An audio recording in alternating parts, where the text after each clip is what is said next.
ప్రవేశించాలనుకునే వారికి good news చెబుతోంది కేంద్రం. ఇకపై ఏటా 1,00,000 మంది అగ్నివీరులను తీసుకోనున్నారు. జవాన్ల తీవ్ర కొరత దృష్ట్యా ఈ నిర్ణయం తీసుకున్నారు. అయితే ఈ అగ్నివీరులతో భారత సైన్యం బలోపేతమవుతుందా?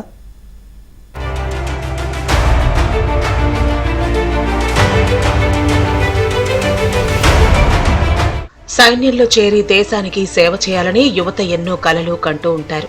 అందరికీ అవకాశం దక్కదు. జస్ట్ షార్ట్ సర్వీస్ అయినా చేసి భారతమాత రుణం తీర్చుకోవాలనుకుంటారు మరికొందరు. అలాంటి వారికి సువర్ణావకాశం కల్పిస్తోంది ప్రభుత్వం.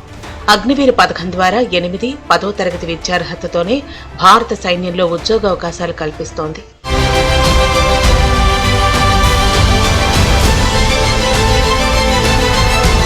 అగ్నివీర్లను భారీ ఎత్తున సైన్యంలోకి తీసుకునేందుకు రక్షణ శాఖ సిద్ధమవుతోంది. అగ్నిపథ్ విధానంలో ఇకపై ఏడాదికి 1,00,000 మందికి పైగా అగ్నివీర్లను భర్తీ చేసుకోవాలని భావిస్తోంది. 2020కి ముందు భర్తీ అయిన జవాన్లు ఏడాదికి దాదాపు 60,000 మంది చొప్పున ప్రతి సంవత్సరం పదవీ విరమణ చేయనున్నారు. కోవిడ్ చుట్టుముట్టిన 2 ఏళ్ల కాలం సైన్యంలోకి భర్తీలు నిలిచిపోయాయి. దానివల్ల రానున్న సంవత్సరాల్లో పదవీ విరమణల కారణంగా తీవ్రంగా సిబ్బంది కొరతను సైన్యం ఎదుర్కొనుంది.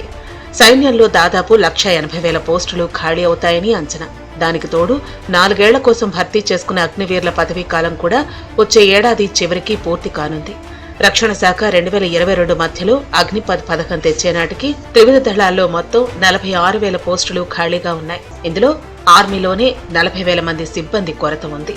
అగ్నిపథ్ కింద గరిష్టంగా మొత్తం 1.75 లక్షల మంది అగ్నివీర్లను, మిలిటరీలోకి దాదాపు 28,700 మందిని వాయుసేవ, నేవీలోకి భర్తీ చేసుకోవాలని అప్పట్లో భావించారు.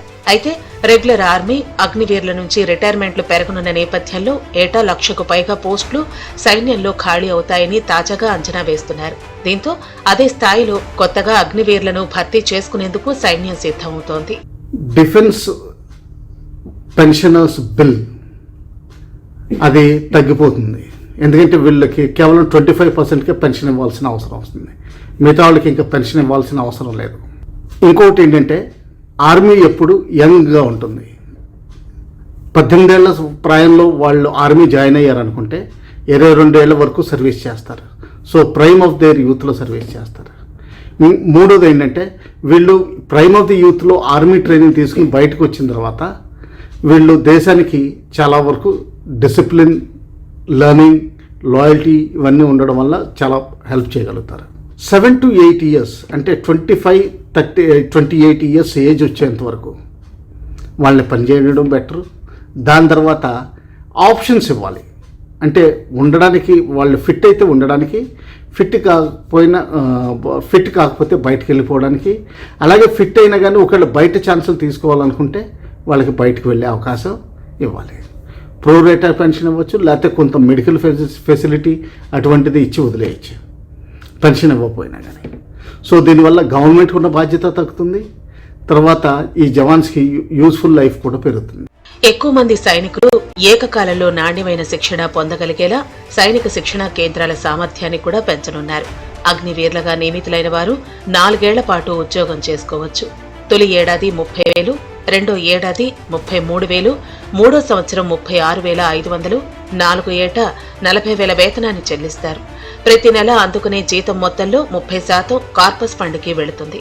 4 ఏళ్ల వ్యవధికి గాను సేవానిధిలో 5 లక్షల అగ్నివీరుని అకౌంట్ నుంచి వస్తుంది.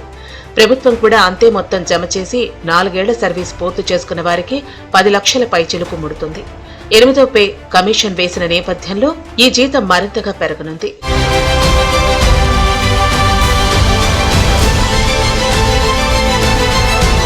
అగ్నివీర్లుగా వెళ్లాలనుకునే వారి కనిష్ట వయసు 17 సంవత్సరాల 5 నెలలు కాగా గరిష్టంగా 21 ఏళ్లు మాత్రమే. ఈ మధ్య వయస్కులకు మాత్రమే ఛాన్స్ ఉంది. అగ్నివీర్లలో 25% మందిని సైన్యంలోకి తీసుకుంటారు.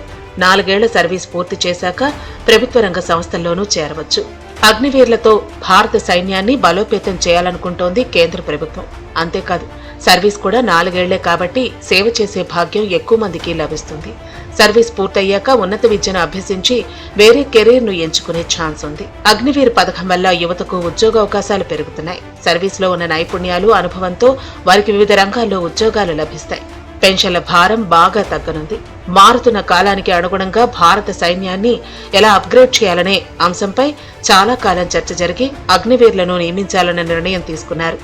ఇజ్రాయెల్ లాంటి దేశాల్లోనూ ఇలాంటి వ్యవస్థ ఉంది.